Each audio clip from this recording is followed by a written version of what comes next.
Thanks again for joining us for the Carriage Lauppe Safe Schools Corridor Interactive Webinar. It's 5:30, so we'll go ahead and get started.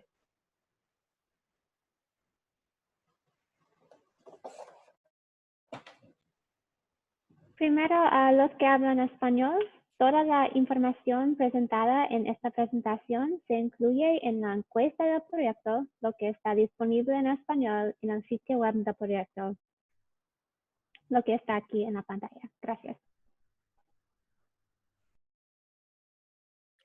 Great, thank you so much, Libby. Hi guys, I'm Nicole Baxter. I'm the Communications Officer for our City of Citrus Heights.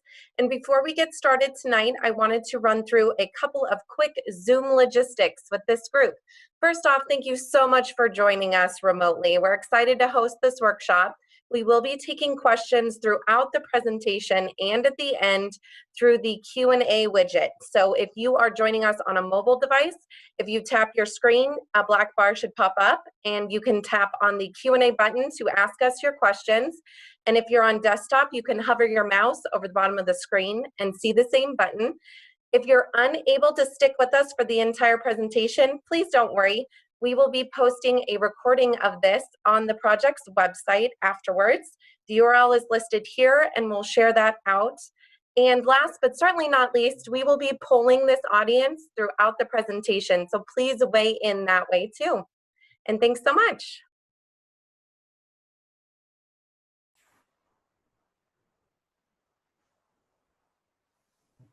Thanks, Nicole. And now I'd like to introduce everyone to the panelists for tonight. My name is Leslie Bloomquist. I'm the Principal Civil Engineer with the City of Citrus Heights. Also on tonight, we have Daniel Cruz, Assistant Engineer with the City of Citrus Heights. Hi, everyone. Thank you for coming. Dan Allison, Safe Routes to School Coordinator with San Juan Unified School District. Jocelyn Walker with Alta Planning and Design, the consulting firm who's helping the city with the project. Yeah. And Libby Nachman, also with Alta Planning and Design. Hi, everyone. Thanks so much for being here. And Sergeant Gualco with the Citrus Heights Police Department. Hello, everyone. Thanks for coming. We also have Mary Poole, Operations Manager with the City of Citrus Heights. And Nicole Baxter, Communications Officer with the City of Citrus Heights. Hi, guys. Just a brief outline of the webinar for tonight. We'll start with the project background and workshop goals. We'll talk about the schedule and what we've heard so far throughout the project. We'll talk about proposed improvements and alternatives. We'll spend quite a bit of time there. And then we'll touch on next steps. And at the end, although we will be answering Q&A throughout the duration of the webinar, we will have a larger Q&A session at the end. So if your question doesn't get answered during the presentation, please don't worry. We will come back to it at the end once the presentation has concluded. Thank you, Leslie. So as Nicole mentioned earlier, we're going to have multiple Zoom polls throughout this webinar. So this will be the first of many. The purpose of the Zoom polls is we want to set the tone as we go throughout the webinar. And it's also a good way for you, the audience, to interact with us as we're presenting to you. As the poll pops up, the presenter will read what's on the screen and we'll also share the results with you. So the very first poll that we have is, what's your relationship to the project and the project area? And choices that we have is student, parent or guardian, school employee, neighborhood resident, Citrus Heights community member, or other. And shortly, after everyone has a chance to participate, I will read off the poll results. Looks like we're just waiting on one more person to weigh in if you'd like, and then we'll share these out.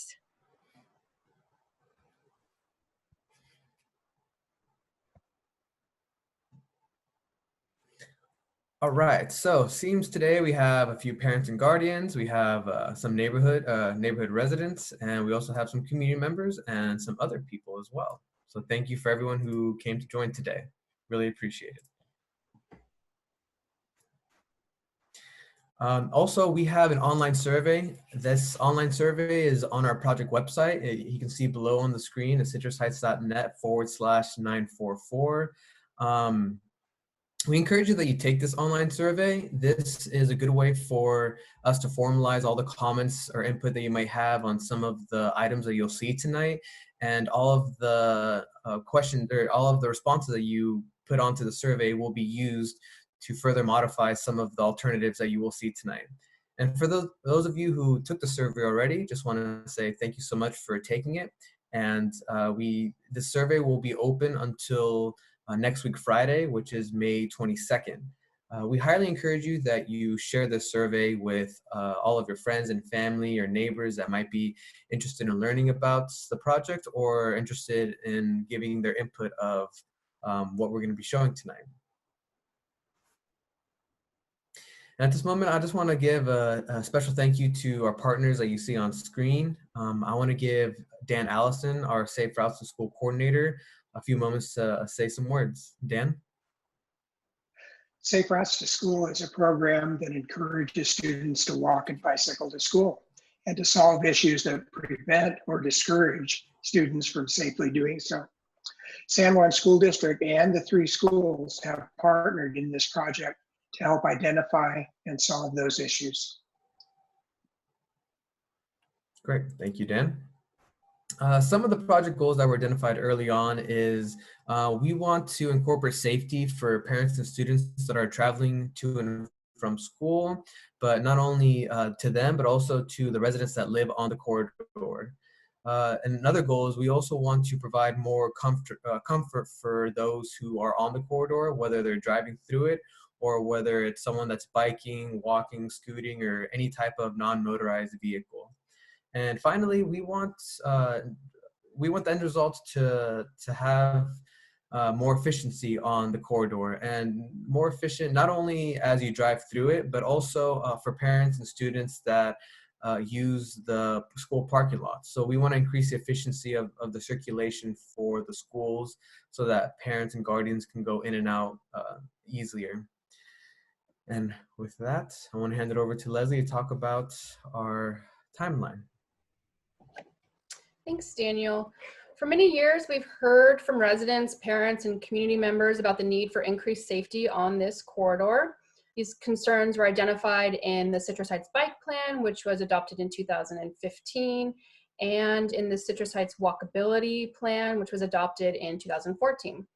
These concerns only increased starting in the 16-17 school year when the old Citrus Heights Elementary School campus was reopened as the home of the new Sylvan Middle School.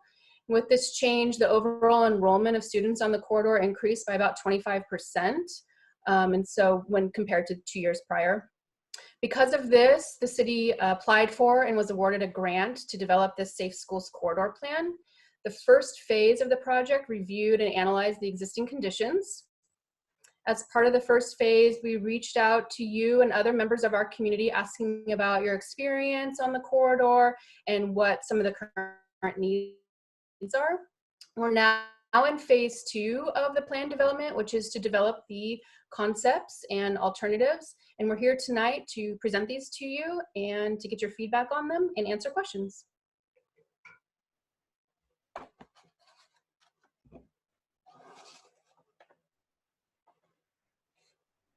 So now we have another poll for you, and have you previously engaged with this project, and if so, how? So just go ahead and take a moment if you can. Please complete the poll, and you can click more than one if you've engaged more than one. And while everyone is completing the polls, I will be asking questions that are coming in on the Q&A box, so please feel free to submit your questions. If I'm not able to get to them in between during the presentation breaks, then we will have some time at the end to cover them as well. For this particular section, we just had a question about how the survey was distributed throughout the community.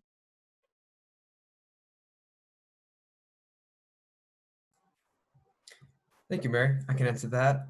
To distribute the survey, we did a lot of outreach similar to how we did outreach for this webinar tonight. We put a lot of outreach into the Citrus Heights medias, such as Facebook and also on Instagram. We also reached out to the schools, the 3 schools that you saw previously on the partnership page. We reached out to them and they distributed our survey to their parents and families. And we also advertised through the Citrus Heights Messenger. We advertised through Citrus Heights Sentinel, and also we posted it on our Citrus Heights page, the calendar page. So with that, the e-newsletter was distributed, and we were, and if I miss any of them, then I'm sorry, but those were a lot of the main ones that we distributed our survey. Thank you, Daniel. That's all the questions I have for this section.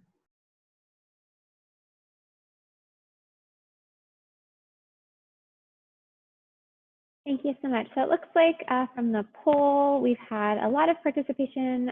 Previously, only we've had people who previously took the survey, came to the community open house and other presentations, and we have one person who has not participated before. So thank you and welcome. So I'm going to talk a little bit about what we heard in the first round of outreach, and I want to underscore that this information is what we leaned on when we made our recommendations. We listened to you, we asked questions. We really wanted to understand what is the current condition of the corridor so that we could suggest improvements that would make it safer and more comfortable. So these are the top 5 issues. I'm going to run through them quickly.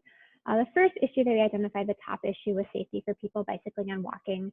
This was a common theme at all of the in-person outreach events and was a top concern by over half of the initial survey participants. Specifically, there were concerns at 2 locations, walking along Auburn Boulevard on a narrow sidewalk and bicycling on Carriage Drive with vehicles parked in the bicycle lanes. The second concern we heard was around vehicle traffic patterns. There's a lot of comments around the circulation on the corridor as well as in the parking lots, and concern about spillover that created congestion on the corridor as well as conflict, decreasing the visibility of all users and caused accessibility challenges for people bicycling and walking. The third issue we heard about was the behavior of people, particularly students, walking on the corridor.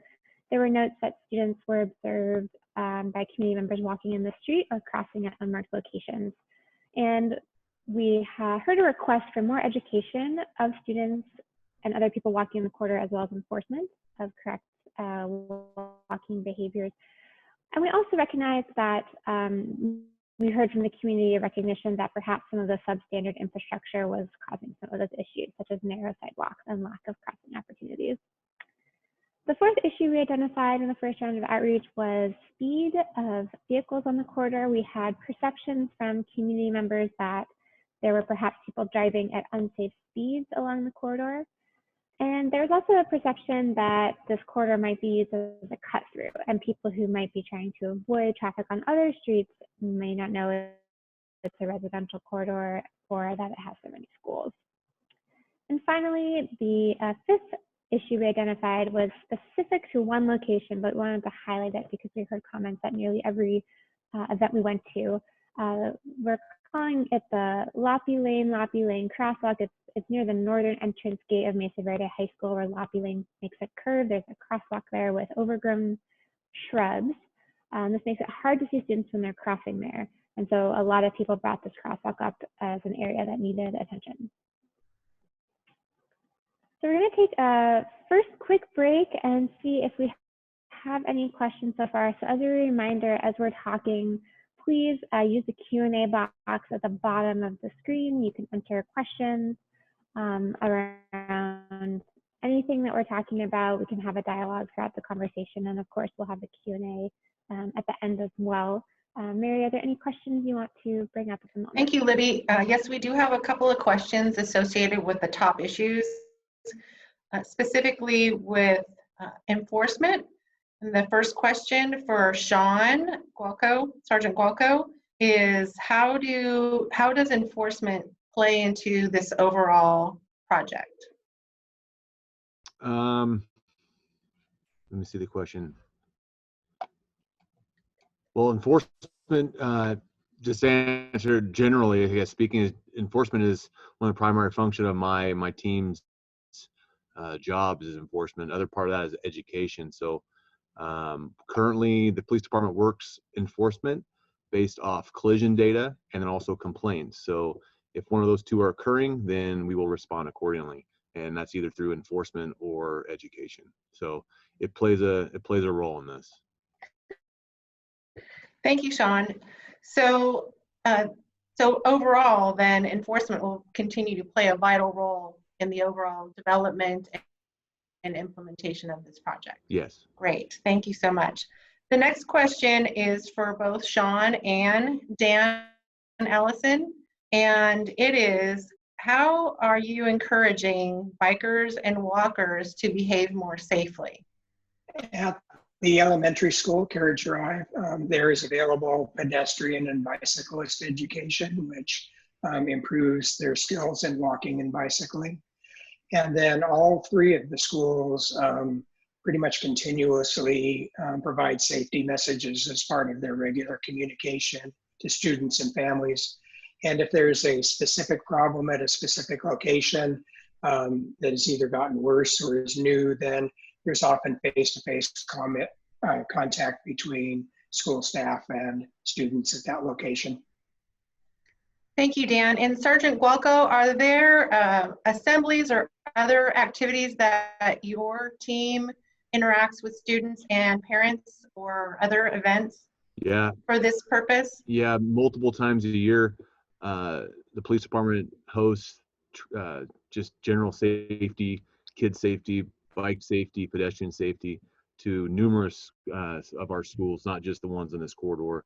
So there's numerous of those going out. And then on top of that, there's also the enforcement angle and word. Well, when one kid gets in trouble for, say, that's not wearing a helmet, that word spreads pretty quickly throughout the schools. So great.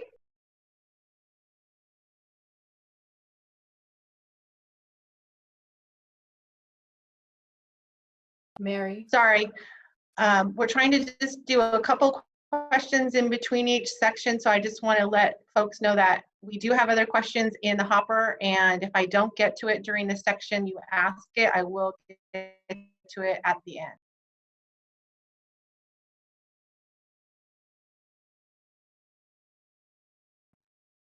Great.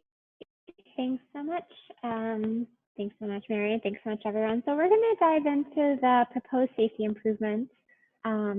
As I said earlier, we really took the first round of engagement to listen to the community to understand what the issues were. And what we're proposing here are drawn directly from what we heard from you in the first round of outreach.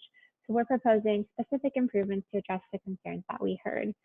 We really want to know what you think. And so we're using this webinar as an opportunity to present our proposals, have the opportunity for you to ask questions, clarifications, and then we love your feedback as Daniel said on the survey is the best place where you can go ahead and share your feedback on the improvements.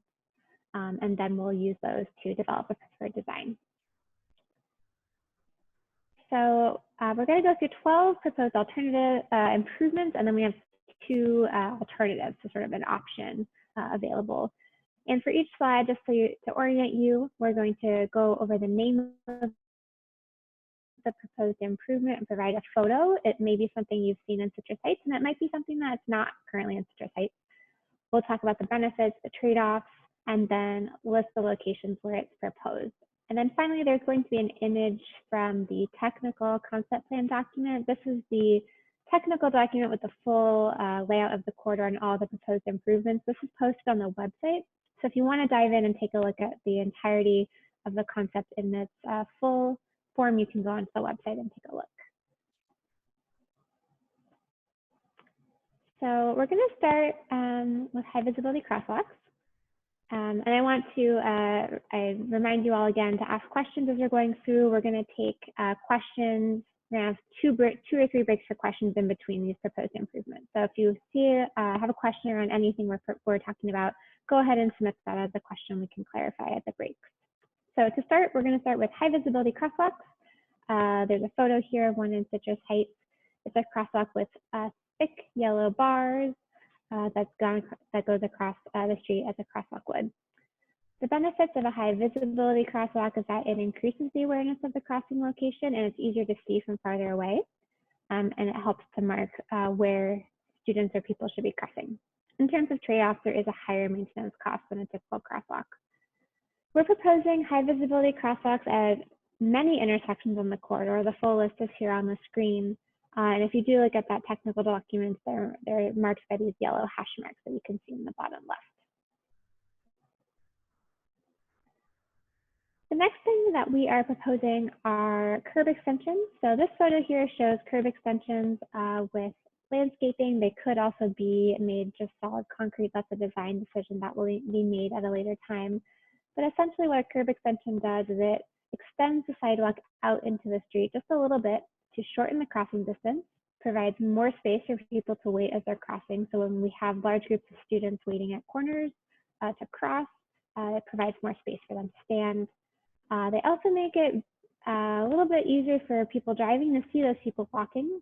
One part of a curb extension may be to remove a parking spot if it's very close to the intersection. So the removal of that parking spot will make it easier to see people waiting. And then by design, curb extensions slow turning movement. So it makes people slow down as they turn, which decreases the likelihood of collisions.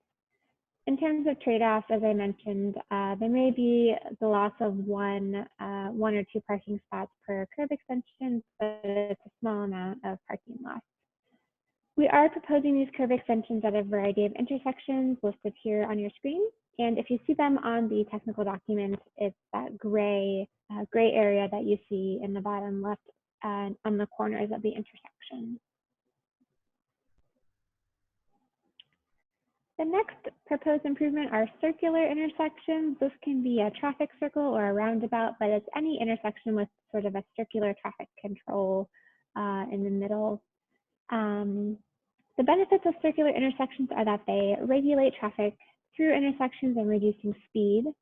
Another benefit is that they allow for safe and predictable U-turns. So we heard at the first round of outreach a lot of concerns around illegal U-turns, especially on Lauppe Lane where it turns and goes east-west. People who maybe don't want to drive all the way to an intersection to turn around.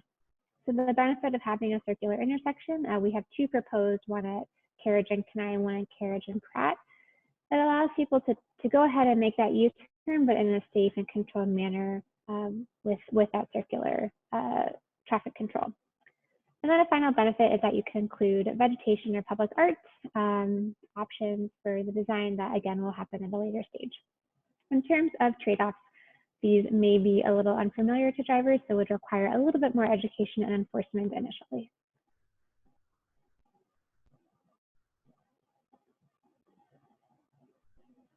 The next thing that we are proposing is a raised roadway.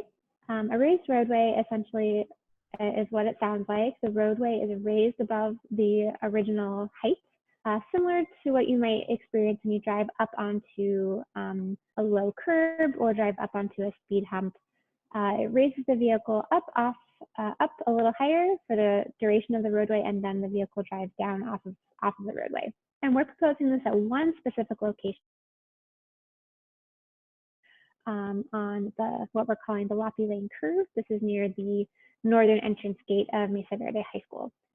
The benefits of the raised roadway are that it reduces speed through the roadway, similar to a speed hump. Vehicles need to slow down as they drive up onto it. And then because vehicles are moving slower, it encourages those people driving to yield to people who are walking.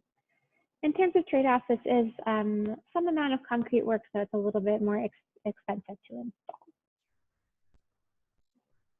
The next proposed improvement is a rectangular rapid flash beacon, also known as an RRFB. You can see the image here on the left of the yellow sign, the pedestrian with the arrow. The beacon has the signage with the yellow sign, but it also has a push button. When you push the button, the lights begin flashing in a regular pattern, and that indicates to people driving that someone is hoping to cross. And we're proposing this again at one single location. This is at the Carriage Drive Midnight Way Kiddie Walk. There's currently a raised crosswalk there. It's where Sylvan Middle School students leave campus and cross Carriage Drive. We heard a lot of concern from people in the first round of outreach around people not yielding to students as they're trying to cross, and some conflict in that particular location, and parents concerned about the safety of their students. So we're proposing this RFB because it's shown in studies to increase driver yielding as people are crossing the street. And because it has this irregular flashing pattern, as I mentioned, it doesn't flash just a steady pattern. It kind of changes up as it flashes. It's better at getting the attention of people driving, so people are more likely to stop. And then finally, a benefit of this item as well is that the light is only active when the button is pushed. So when you're driving along the roadway, if you don't see it lit, you know that no one's trying to cross, and you know that when it's lit, someone is waiting to cross. In terms of trade-offs, we wanted to note that the flashing lights might be visible from neighboring houses, but we don't anticipate it being a huge issue, as most of this usage will be during the dismissal period and will be at night when it might be most disruptive. So we're going to take a little Q&A break. As a reminder, I see some questions are coming in, so please continue to submit those questions. And we're going to go ahead with our third poll. So on this poll, while we're answering questions, if you can note which of the following improvements that we just talked about you support along the corridor. And feel free to note if you need more information about anything. And if you do need more information, please go ahead and submit that question. And Mary, I'm going to pass it to you to ask the questions we're getting. Thank you, Libby. And we do have several questions in waiting for this section. I'm just going to cover a couple, and then we'll address the rest when we get to the general Q&A. The first question is for Leslie, and the question is, what can we do about a crossing guard? It would be helpful to keep the students from running across the street in front of vehicles. Thanks, Mary. We do get requests for crossing guards quite a bit, not only along the Carriage Lauppe corridor, but throughout the city as a whole. Right now, neither the school district nor the city have a crossing guard program. And although you won't hear it talked about by Libby and the improvements that she's presenting tonight, it is part of this project to look into the feasibility of a crossing guard program. What we're looking into are what are the best practices, what is the cost, what can we do and what's needed to get something established by either the district or the city. Those types of things is what we're researching right now. So although I don't have a lot of information to share with you tonight, we are hoping to have more information in the next phase of our project. We know this is very important to our community, so we are working hard to kind of try and figure out how to make this happen. Thank you, Leslie. And the next question is for Jocelyn. And this question is about the high visibility crosswalk. And one of our participants is asking, Carriage and Calvin would benefit greatly from a high visibility crosswalk. Is this a location that could be considered? Yes, in fact, we do have that location, have a high-vis crosswalk suggested at that location. Thank you. And that's all the questions for this section, and then we'll cover the rest at the end.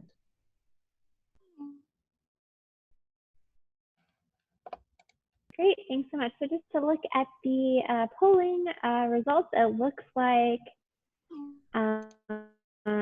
we have support for most things. Most people support the RRFB at the Kiddie Walk, and then we have some support for the high visibility crosswalk and curb extensions. So those are the items that have gotten the most support. So great, that's wonderful. We're gonna move on. I'm gonna have another section of 4 or 5 improvements, and again, we're gonna repeat that with the Q&A and the poll. So again, keep sending in your questions. We love to hear them. All right, so the next proposed improvement I'm gonna talk about are speed humps. Speed humps, I hope most of you are familiar with them. They're common on the roadways. There are currently 2 on Lauppe Lane south of Oak Grove Estates. You know, a hump on the roadway that vehicles must slow down in order to cross, and they're used for this main benefit that I have here on the screen to slow vehicle speeds along corridors. In terms of trade-offs, they may cause vehicles to divert to other roadways to avoid the humps. So neighboring roads in this corridor may see increasing vehicle traffic. It could increase the response time to emergency vehicles, just a small amount, as vehicles need to slow to cross the humps.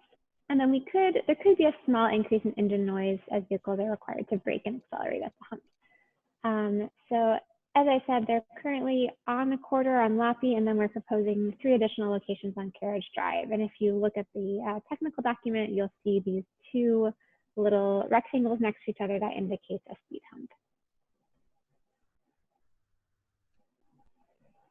The next proposed improvement are green conflict markings within the bike lanes at intersections. So I know there are not currently any of these in Citrus Heights, although they are kind of coming along in a couple different projects they're proposed. So they'll probably be, you may see them pretty soon. They're also pretty widely used in neighboring jurisdictions in the Sacramento area. But if you haven't seen them, this is a photo. You can also see them in my virtual background behind me. Essentially, these are green markings that are in the bike lane as it approaches an intersection. So the bike lane is normal white stripes up until the intersection approaches, and then there are these green squares, these dashed green squares. And the benefit of these markings is that it raises awareness for all road users that this is a potential conflict area. Since it's not something people are generally used to seeing, they'll say, oh, there's green paint here on the side, here on the roadway. There might be someone bicycling here. And it also benefits by making bicycle movement more predictable. So people bicycling know as they approach the intersection where they need to stay. It indicates that they can stay in that bicycle conflict area.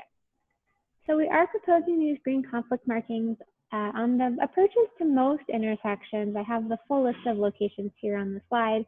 And if you look at the technical document, you'll see those green, that little bit of green as the bike lane approaches the intersection. In terms of trade-offs, we recognize that this might be out of character in a neighborhood setting, especially because it's an unfamiliar thing currently in Citrus Heights.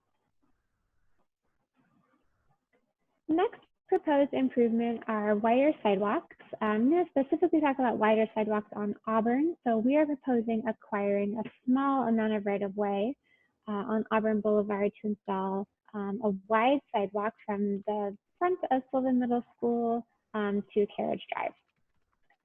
This will provide a dedicated off-street space for people walking and young children bicycling. We heard a lot of feedback from the Sylvan Middle School community in particular that after school, there were large groups of middle school students walking along this part of the sidewalk. Some of them were ending up in the street in Auburn Boulevard because there wasn't room for them all to stand. So the width will be able to accommodate those large groups, as well as anyone who has other things like strollers or wheeled bags. In terms of trade-offs, this does require, as I said, a small amount of right-of-way acquisition.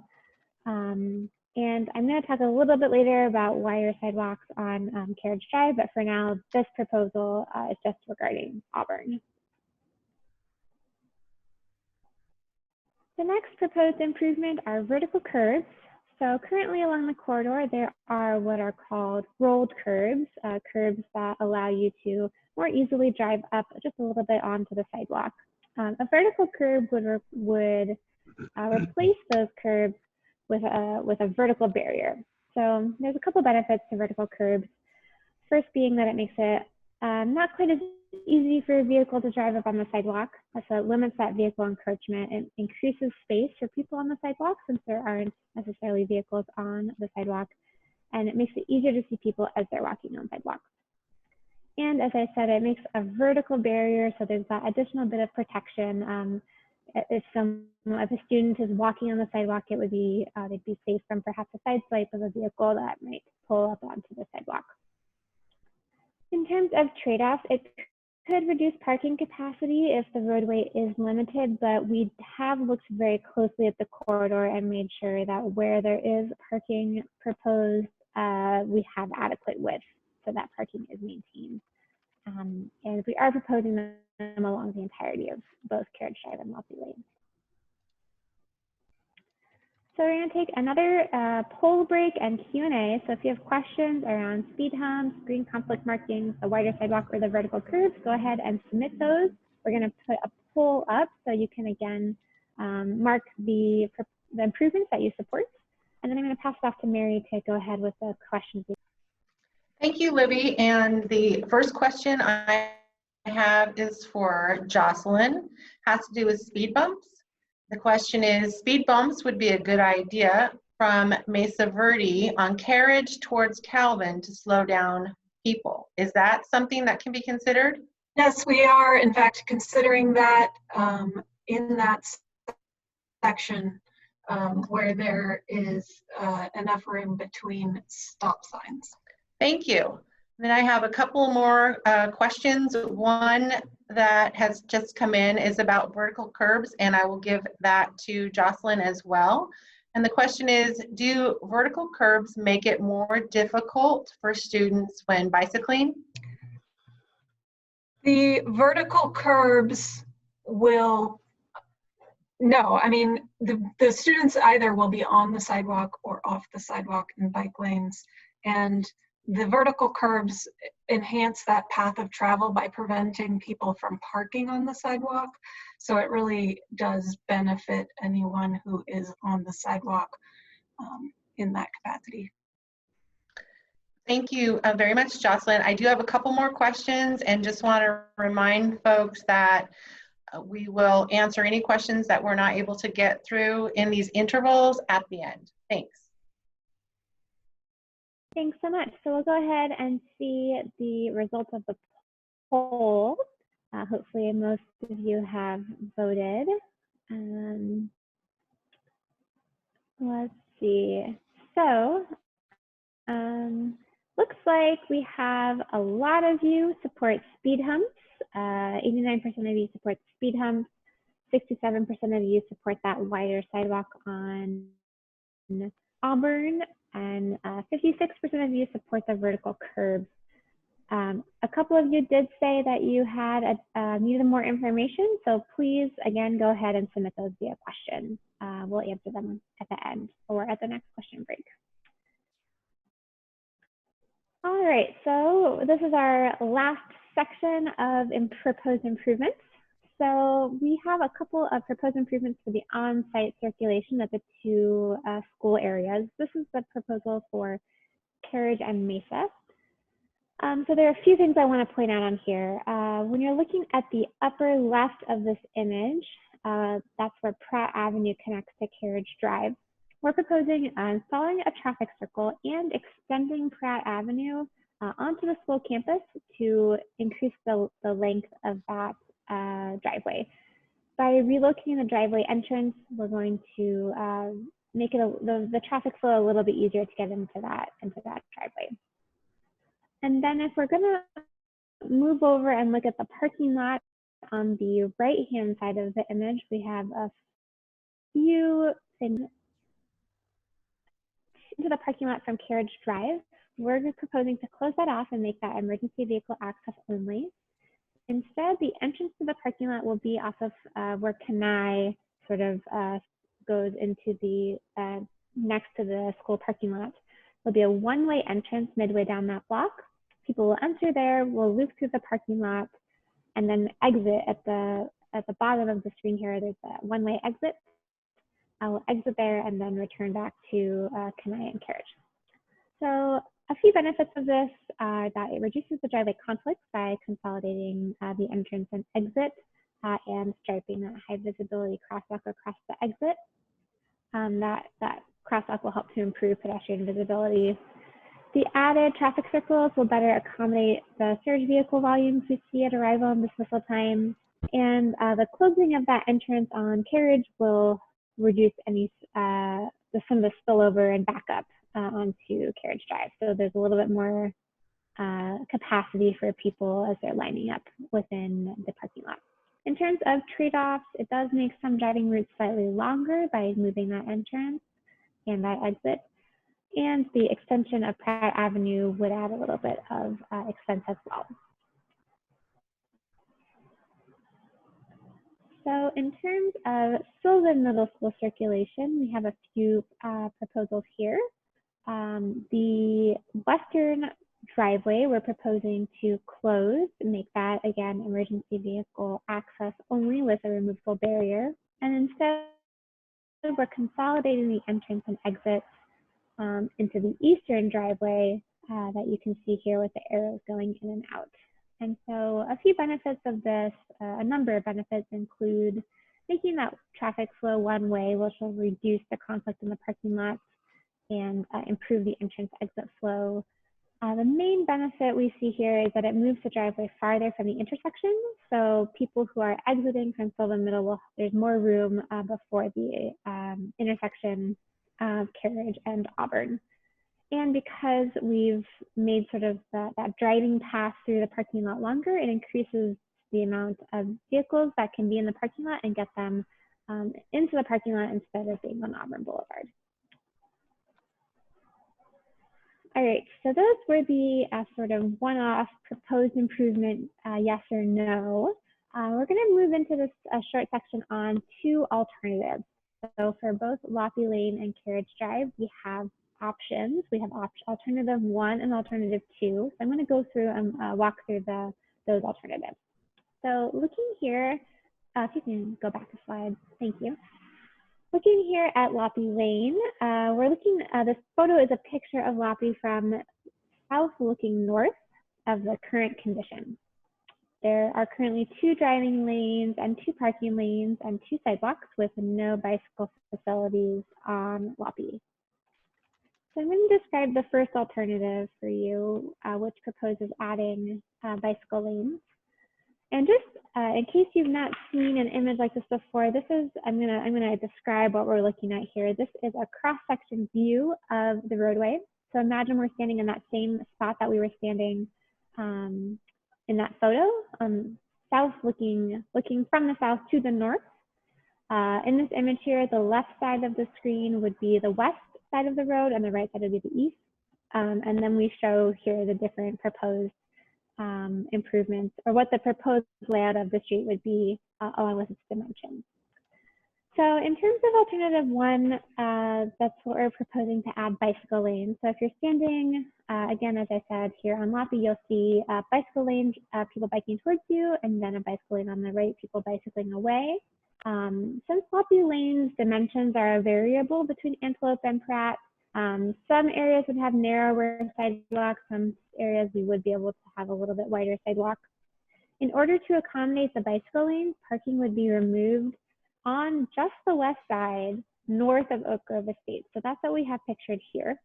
South of Oak Grove Estates, we would have that parking on the west side and on the east side. So in alternative 1, there's parking on the east side, and then parking on the west side, south of Oak Grove Estates. So alternative 2 is a little bit different. We're proposing adding a shared use path on the west side of the road. So a shared use path, you might be familiar if you've been on a trail where people maybe walk and bike in sort of a mixed use. Multi-use path is another phrase you might have heard. This is a path where people can move with all active modes. So they could walk, they could bike, they could ride a scooter, a skateboard, kind of have all of those sort of slow-moving active uses consolidated onto that one path. That would be on the west side of the road. And in this alternative, we would maintain both driving lanes and both parking lanes, but there would not be bicycle lanes on the actual street. So I'm going to do a comparison of these 2 alternatives and just talk through the pros and cons of each. For the first alternative, where we're proposing the addition of bicycle lanes, a definite benefit is that there is a place in the roadway for people bicycling. Currently, there's nowhere for someone bicycling to have their own dedicated space. Right now, they need to mix with vehicles. There's also, as I mentioned, some portions of this would have a little bit of widened sidewalks, so there could be a little more space for people walking and any children who might be bicycling on the sidewalk. In terms of trade-off, as I mentioned, there's parking removed just on the west side north of Oak Grove Estates. And we want to recognize that the bicycle lane, although it would be useful for people who feel comfortable riding in a bicycle lane, it may not be used by students or families, parents or guardians may not feel safe with their child riding in that bicycle lane.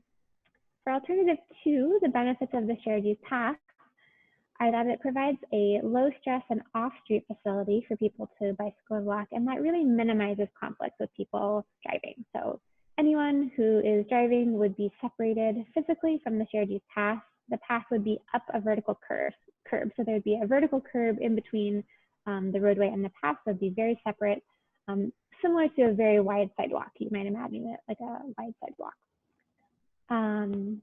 And in terms of trade-offs, it is more expensive to construct a shared use path, and because it's more expensive, it may take more time to implement. It requires applying for funding and getting that implemented. And I see someone has a hand raised. I just want to remind you, if you have a question, to go ahead and enter that into the Q&A box, which is at the bottom of your screen. We're going to have a Q&A break in just a moment. All right, so we're going to move on to the proposed alternatives for Carriage Drive. This is between Kenai Ave and Auburn Boulevard. And we have a photo here of the current conditions on Carriage Drive, where we currently have 2 driving lanes and 2 parking lanes, 2 sidewalks and 2 bicycle lanes. And I want to note that although there are bicycle lanes and sidewalks on this portion of the corridor, they're actually substandard widths. So the widths that they currently are below what we recommend as really the minimum for safety for people bicycling and walking. So the first alternative is we'll just call this wider bike lanes to make them reach standard. So the bicycle lanes would be slightly widened, and in order to do this, both the driving and parking lanes would need to be narrowed just slightly, although we've ensured that there's adequate space for both driving and parking with these narrowed lanes. The sidewalks would remain unchanged. So in terms of alternative 2, this is on Carriage Drive. We again are going to widen those bike lanes, and then we propose significantly widening the sidewalk on the east side of Carriage Drive. In order to accomplish this, again, we would be narrowing the driving lanes, and we would need to remove parking on the east side. There would still be parking on the west side of the road. So just to do a comparison of these 2 alternatives, we have alternative 1, wider bicycle lanes, and then alternative 2 technically would be wider bicycle lanes plus wider sidewalk. Don't have that here on the slide. The benefits of the wider bike lane scenario would be a decrease in speed. So narrow driving lanes have been shown to slow vehicle speeds. So this would address some of the concerns we've heard around potentially unsafe speeds on the corridor. As I said, the wider bicycle lane would be upgraded to meet the standards that we suggest for adequate space for people to ride. And you would retain parking on both sides of the road. In terms of trade-offs, again, recognizing that bicycle lane might not be the best facility in a school area. There might be families that don't feel comfortable with their child riding in the roadway. And the sidewalks would still remain what we would consider a substandard width. The alternative 2, the wider sidewalk and wider bicycle lanes, benefits would be that the sidewalk would have more space to accommodate larger groups of students walking. And then if children are bicycling, they could bicycle on that sidewalk as well. There'd be a little bit more space for them. This would minimize the conflicts between people bicycling and walking and people driving. And similar to alternative 1, you'd see those speeds would be addressed with those narrow driving lanes would slow speeds a bit. And of course, the trade-off I mentioned earlier, in order to accomplish this, we would remove parking on the east side of the street. Phew, everyone's still with me. That was a lot, but thank you for getting through it. So we're going to go ahead with our final poll, and then I have a Q&A from what we've heard so far. So for the poll, we're going to have a couple options. If you can vote for the circulation changes at Carriage Drive, Mesa Verde, and Sylvan. And then we have the 2 options for bicycle lanes and shared use path on Lauppe Lane We are, just to note, we're missing the option for the wider sidewalk on Carriage Drive. So if you want to vote for that one, unfortunately that's not here on the poll, but go ahead and vote for the options that you prefer. And then Mary, I'll toss it over to you for any questions.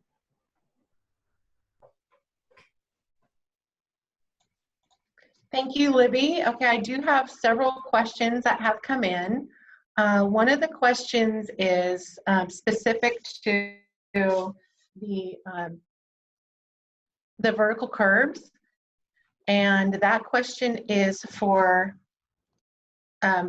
actually for Leslie or Jocelyn.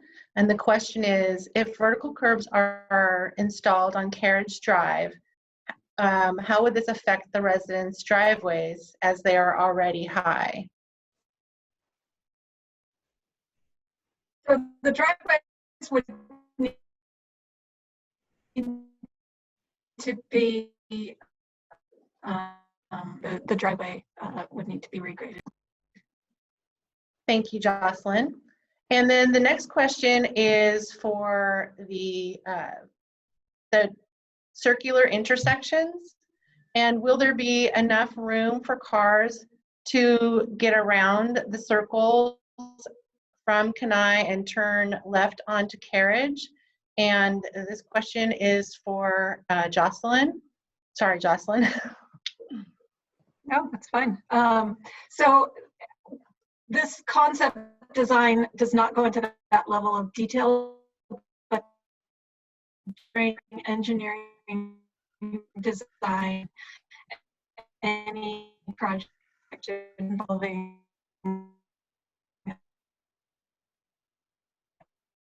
a circular that cars can get around, along with any emergency.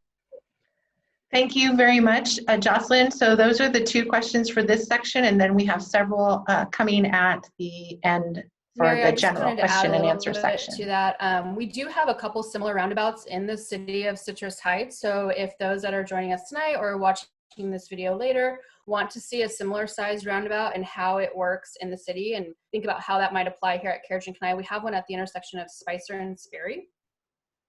And so that's a location just off of San Juan Avenue, south of Greenback, where you can go there and experience some things similar.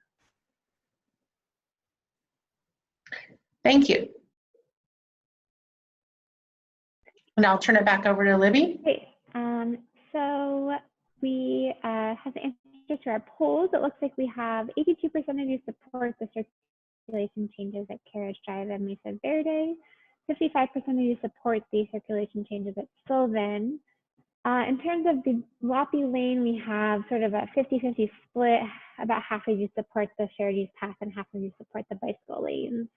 And then a couple of you said you need more information. So again, please go ahead and ask those questions in our Q&A box. We're going to have another Q&A in just a couple of slides. So just to remind you all of the survey that Daniel mentioned earlier, the goal of this webinar is really to provide all of you information with the proposed improvements and have this opportunity for the Q&A.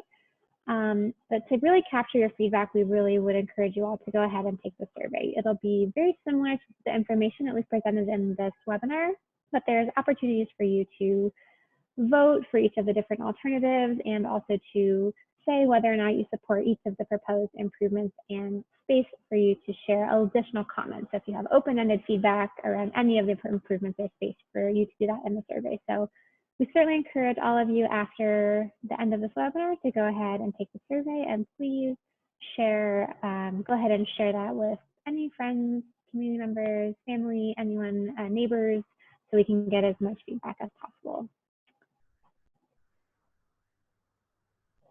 With that, I'm going to pass it back over to Leslie.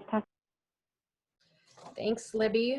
I hope everyone can still hear. I know it seems like we're having a little bit of communication issues. So as we previously discussed, we're currently in phase 2 of the project. Phase 3 will be to finalize the plan and to develop an implementation strategy.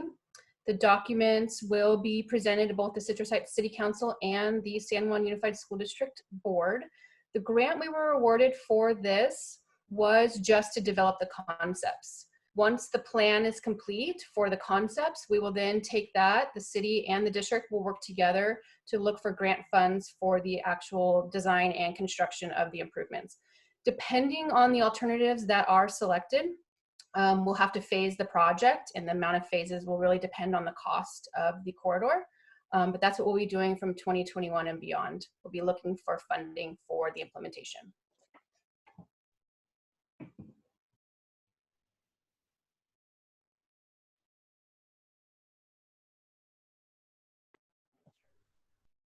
So thank you all for coming. Please share the survey with your friends, family, and community. This recording of this video will be posted on the city's website. The website address here is on the left side of the screen, www.citrusheights.net/944. We hope to have it up in the next couple of days. It does take some time to process and upload that video, so please look for it by the end of the week. And now I'll turn it back over to Mary for more of the Q&A. Thank you so much, Leslie. And one of the questions was whether or not the presentation would be posted, and if so, where it will be. So thanks for letting everyone know that it will be on the city's website.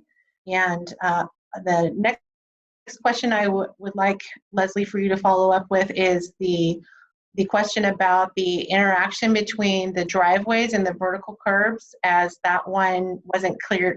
We had some connection issues. Sure.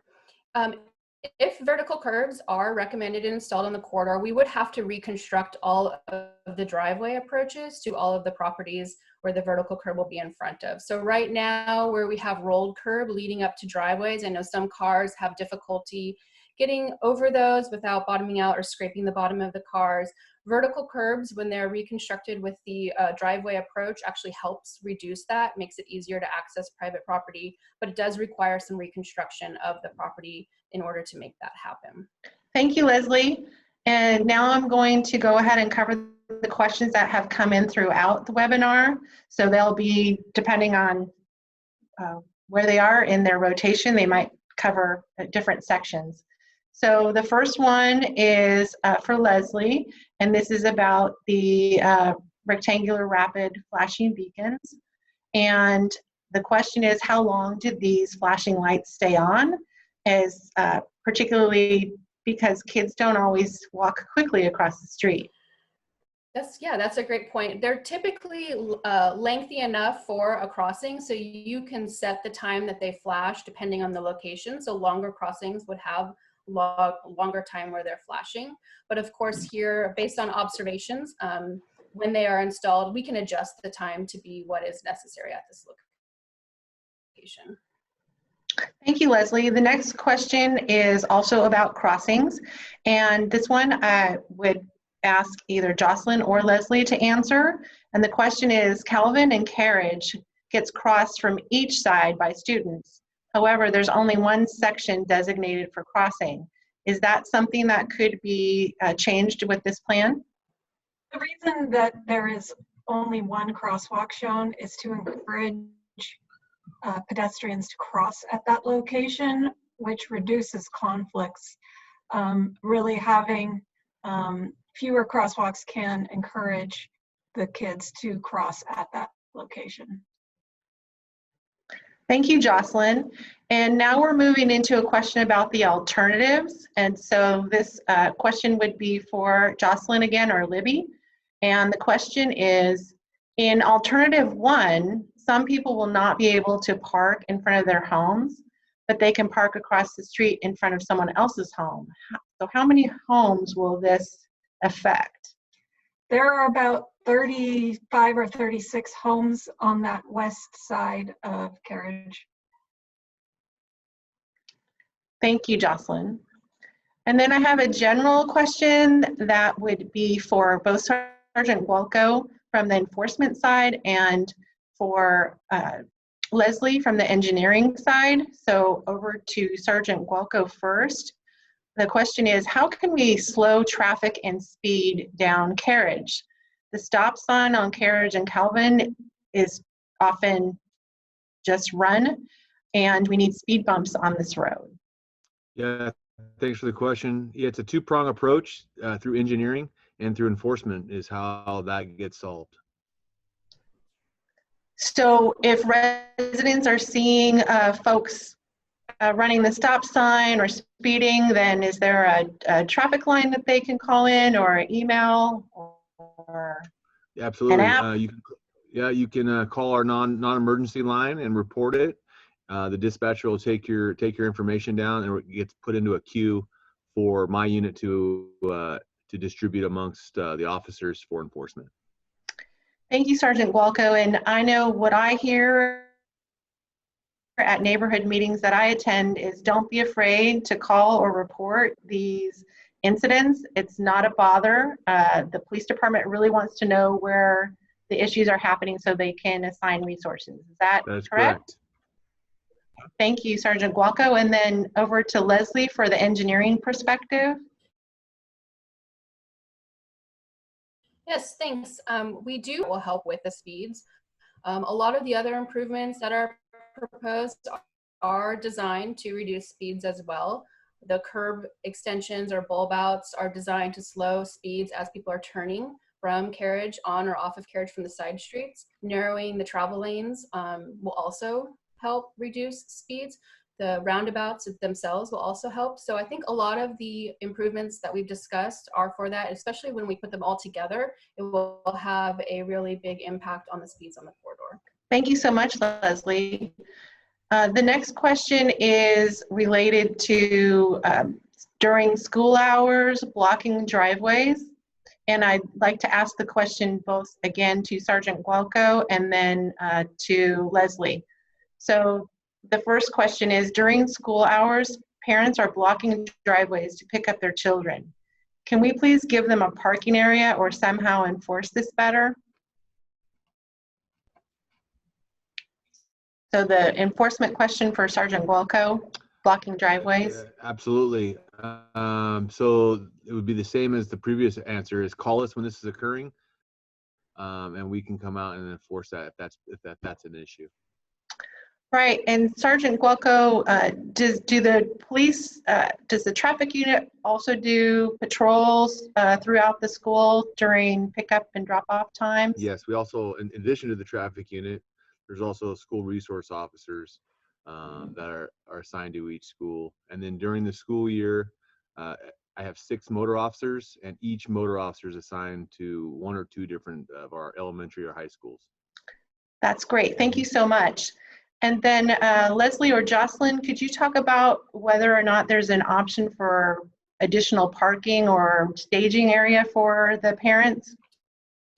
So a lot of the parking occurs on street, and that's not changing. That's not being proposed to change, but the vertical curbs will help identify driveway locations. Right now, with just consistent rolled curb up and down, it's sometimes hard to tell where driveways are. So vertical curbs can help define driveways and really help make sure that vehicles are not parking or blocking those. Looking at additional space, there's really not a lot that we can do in the public right-of-way. And I know we are working with the school district to look at the on-site circulation, but we will be working with the principals further regarding their parking lots and their on-site parking. Thank you, Leslie. And I just want to do a quick time check. We're at 6:35, so we're about an hour in. I just have a couple more questions, so if folks want to hang on and go through those with us, that'd be great. And then if we have others that come in later, we will certainly get those up on the website so everyone can get their questions answered. So thank you again, Leslie, for that question. And then I have a circulation question at Carriage Elementary. And so I'm not sure if this is a Dan question or a Jocelyn question, but here is the question. I have a question about the circulation change at Carriage Elementary. If the driveway off of Carriage at the mid-block will be closed so that only emergency vehicles can access it, will the drop-off area also be changed? Right now it is pretty simple, and this may complicate it. This is Dan. Part of the answer is we haven't designed the interior of the parking lot in detail yet. We're sort of looking at the outside of the parking lot as it interfaces with the street and the long driveway into Mesa Verde. If it is closed and open only to emergency vehicles, there will be a different flow of traffic inside the parking lot. And we're actually hopeful that by providing more stacking space, it will work better. Yes, it is a direct shot off of Carriage currently, but what happens is the traffic backs up onto Carriage and blocks other people from passing through on Carriage. And despite our attempts to solve the left turn problem, people continue to turn left out of the driveway and cause traffic problems for everyone else. So we're hoping it will be better, but we don't have a specific design yet. Thank you, Dan. And while we have you up on as our panelists answering questions, I also have questions about buses, hoping to see busing come back and whether or not the start times have been looked at to help with the congestion. Thank you. First on buses, San Juan Unified stopped our regular student busing in 2010 during the economic downturn. And we took the funding that had been used for busing students and put it into the classrooms. And though it certainly is possible for us to reverse that decision, I don't believe the community would want us to do so. However, I welcome people to get in touch with the Board of Trustees at the school district and provide your opinion about that. As far as the bell schedule, there was a change made for Carriage and Mesa Verde to change it from a 5-minute offset at dismissal to 10 minutes. And that greatly improved the traffic flow. Didn't solve the problem, but made it much better. And we will continue to consider changes in arrival and dismissal times. However, we have to recognize that the 3 schools affect each other, and we have to be careful not to solve one issue and create another issue. Thank you, Dan. Those are great insights. I have just about 2 more questions, so bear with me, everyone. And I think this is some great information that we are sharing. So the next question is about crosswalks and whether or not crosswalks have stop signs. And I would ask that question to Leslie. I see she's coming on. Yes, some crosswalks do have stop signs, others do not. And it really depends on the amount of vehicles, pedestrians, bicyclists, the number of people that are entering that intersection. We have to really make sure that we're putting them at strategic locations that don't, and not just putting them up at any intersection. We want to make sure that people are going to stop at them. And the best way to ensure that's going to happen is that we have the proper amount of entering users, the vehicles, bicyclists, and pedestrians. So although we are keeping them at Carriage and looking at differences at Kenai, I know we've spent a lot of time looking at Midnight, and the best recommendation there is the rectangular rapid flashing beacons. But if there's other locations that people are curious about stop signs, please go ahead and put that in the Q&A. Thank you, Leslie. And I have one final question, and it's really a comment. It is, thank you so much, everyone. We're so excited about the raised curbs. Excellent work to everyone. And I think that's a great segue to hand it back off to you, Leslie, to take us through the wrap up. Yes, so again, thank you all for joining us tonight. On your screen is the link to our website, citrusheights.net/944. On that website, you will find a recording of this video later this week. You'll also find a link to the survey and a link to the detailed design alternatives. So if you'd like to look at the corridor as a whole, that's where you can pull up the PDFs of those designs. And again, if you have any questions, please enter them in the Q&A. If they come up while you're watching this recorded, please email us at our project email, which is clsscp@citrusheights.net. And thank you all again for your time.